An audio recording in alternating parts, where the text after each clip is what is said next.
Bueno, ¿cómo andan? Soy Carlos de Osolab, me dicen Carliño. Hoy les vengo a proponer a ver si alguna vez pensaron armar una computadora de 8 bits.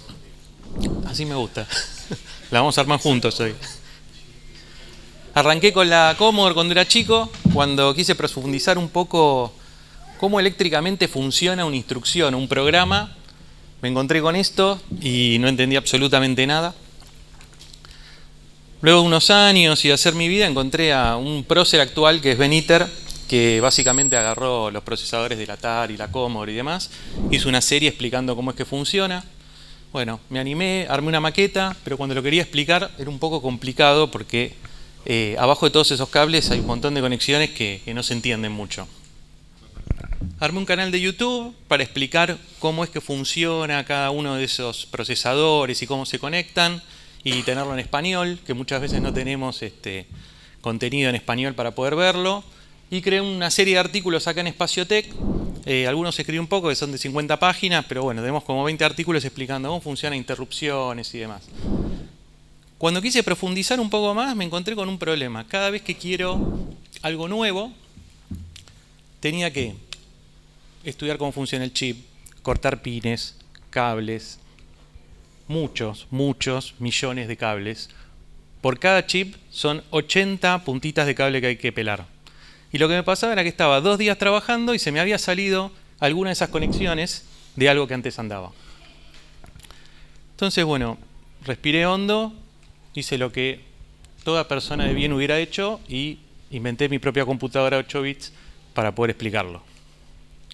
La idea era que tuviera 3 características.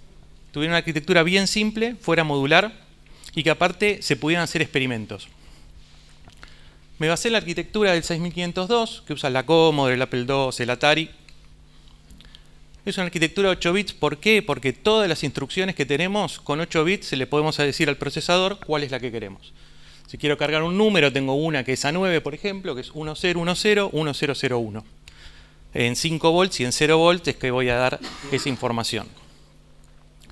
Vamos a empezar a armar nuestra computadora. Arranquemos con el CPU. Este es un 6502. Lo que armé fue una serie de módulos para que fuera bien claro explicarlo. Cada módulo es una sola cosa. Este es el módulo de CPU.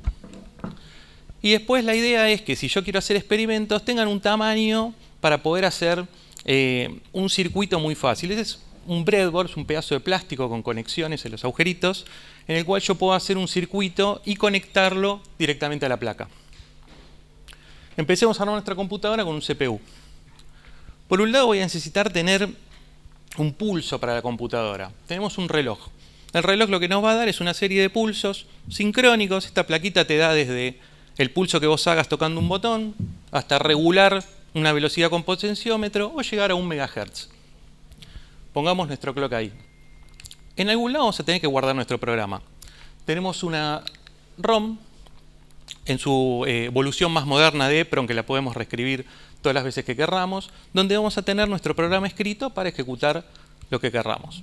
Ponemos nuestra ROM. Vamos a tener una RAM para poder tener variables, el procesador la va a usar para sus cositas internas como el stack y demás. Pongamos nuestra RAM. Y vamos a necesitar hablar con el mundo exterior. Esto lo vamos a hacer con una placa que funciona con esta arquitectura, que es una placa de I/O. Lo que nos va a hacer es poder conectar un LCD, un teclado, LEDs, lo que querramos. Bueno, una vez que tenemos todo esto conectado ahí, tenemos que ver cómo va a ser el CPU para poder hablar con esto. Para esto tiene un bus.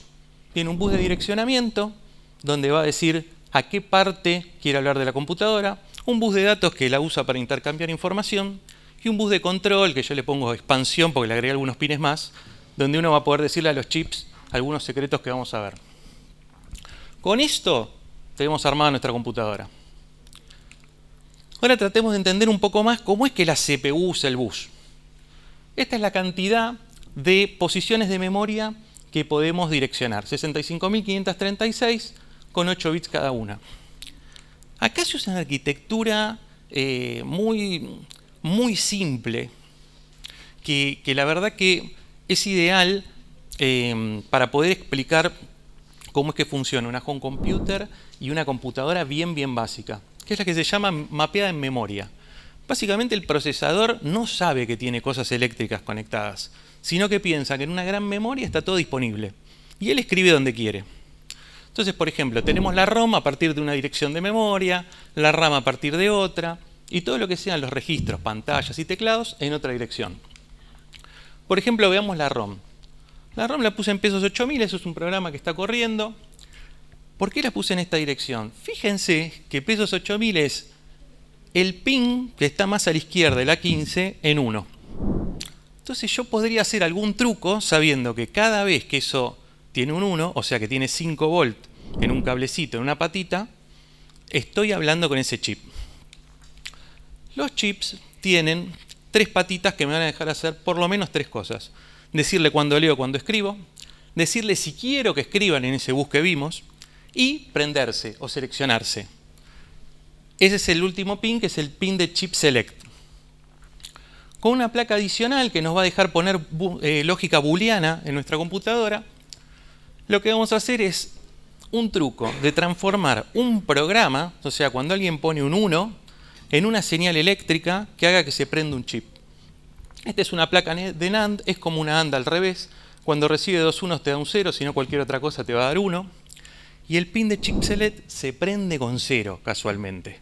Cuando ahí tiene 0 volt, me va a prender la ROM.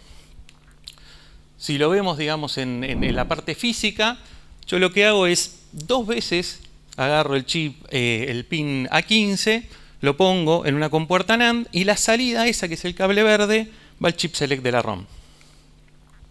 Ahora sí, con esto tenemos nuestra computadora completamente armada. ¿Anda o no anda? Sí, anda. Acá la tenemos armada, ahí tengo una de las plaquitas. Mira, tenés una al lado, Karina, si querés, para mostrar. La idea es, todos los sistemas que vimos son los que arman la computadora: el CPU, el clock, el bus, la ROM, la RAM, los sistemas de I/O y la lógica booleana de pegamento. Estamos armando esta misma maqueta acá para que quede en el museo y que podamos correr programas y que la gente pueda venir y preguntar y ver cómo funciona. Vamos a tratar de hacer unas charlitas por Zoom para cuando la gente venga a preguntar y les pueda explicar un poco de qué está funcionando esto. Bueno, ¿para qué me sirve esto con la Commodore 64 que vimos al principio? Bueno, gracias a esto, al final uno puede ver que la Commodore 64 tiene la misma arquitectura. Tiene un CPU, tiene un clock, tiene una ROM, tiene una RAM, tiene I/O con algunos chips extra para darte video y sonido, y también tiene toda la lógica booleana para que esto funcione. Vamos a estar publicando una serie en el blog de cómo funciona cada una de las placas y un video de cómo se hacen las conexiones y demás. La computadora es open source, entonces cada vez que liberamos una de las placas salen los Gerber para que uno se fabrique las plaquetas, o el circuito si uno quiere entrar a modificarla. Gracias.